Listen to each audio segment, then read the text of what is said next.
When I first became a Baha'i, that would be back in 1980, I began studying the book called Dispensation of Baha'u'llah.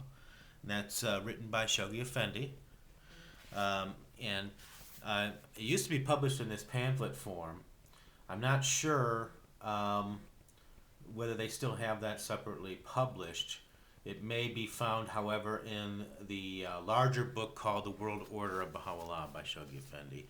And anyway, I was reading this book and I come across this paragraph, and it's on page 52, at least of this booklet, where Shoghi Effendi is talking about the Will and Testament of Abdu'l-Baha, and he's saying that it is basically the same as if Baha'u'llah had written it.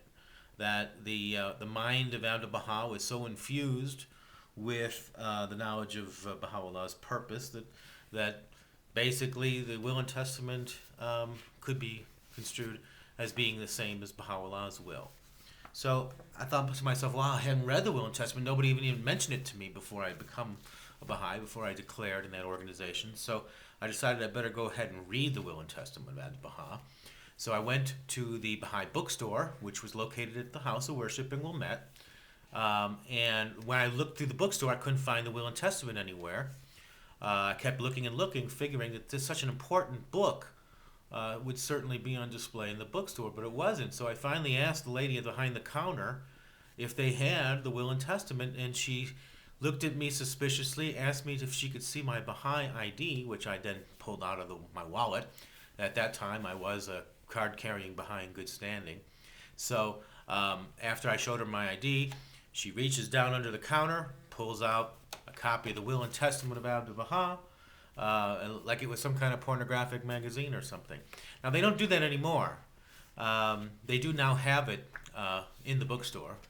It's not very prominently displayed, but they do have it. But my point is, here's a document that's so important. It's a charter of the New World Order. It's the constitution, essentially, of the Baha'i Commonwealth, and they de-emphasize it. You have to ask yourself why.